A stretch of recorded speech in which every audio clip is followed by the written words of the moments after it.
I was 11 years old, Miss Lupar wrote this book called Brother President, and she turned it into a play. And the play was so good that the National NAACP asked her to come and present the play in New York and Washington, D.C. Wow. So here again, my parents loved me, and they didn't want me too far out of their sight, so I wasn't allowed to go. But the kids that went, and they saw when they left Oklahoma that they could eat in any restaurant they wanted to eat in. They could stay in any hotel they wanted to, and they were treated like real people, not just whatever. Yeah. So they went up there. And then when they come back to the South, they see this environment. So Ms. Lupar had us, the group was the NAACP youth group, and we often meet at her house. In fact, we always met at her house. But one time after they came back, we were meeting in our front yard, and we were just sitting out there talking. And I have to give Marilyn Lupar credit. Marilyn is her daughter.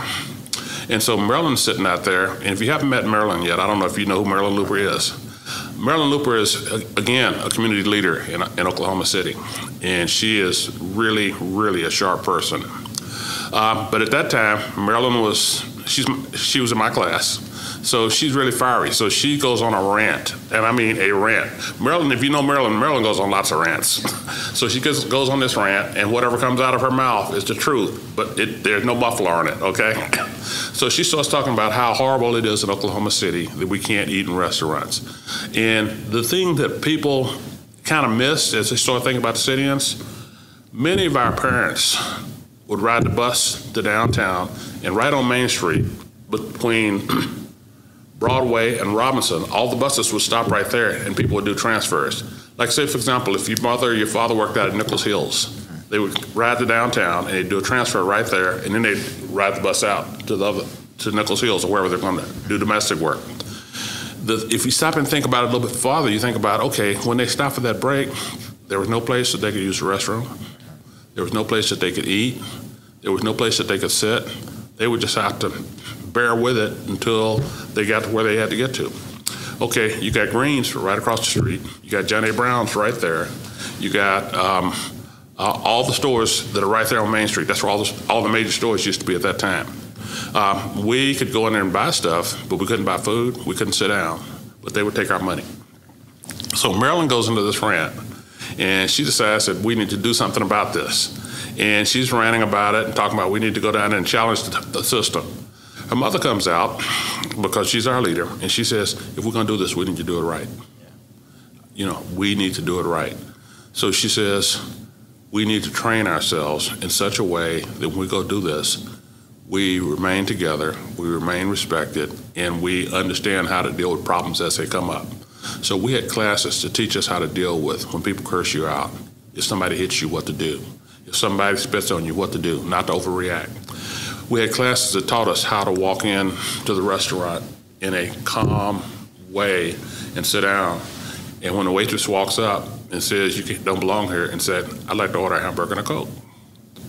And they'll say, no, we're not going to sell you a hamburger and a Coke. And I said, well, I'll just sit here until you give me a hamburger and a Coke. Yeah.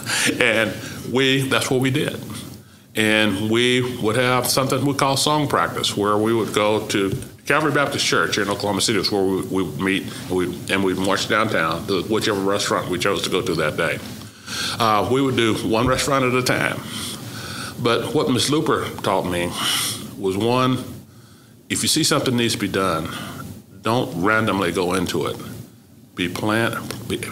Have an organized plan, be organized, understand how you're going to deal with problems, and for lack of a better term, use your intelligence to deal with things in such a way that you're outthinking others. The idea to use children was intentional. Yeah.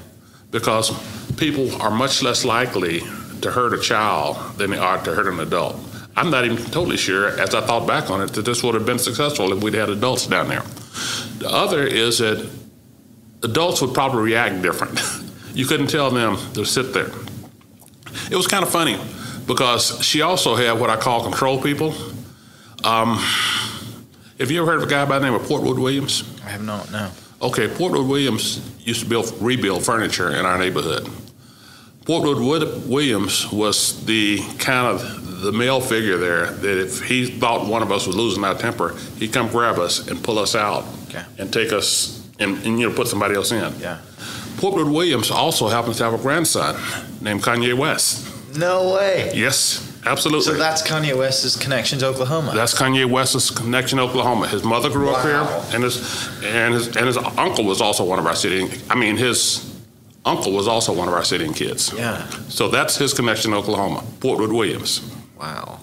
But his mother left and went to, I think, Chicago and then L.A.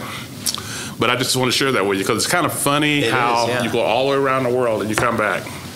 So that's all I'm going to say about Kanye West today.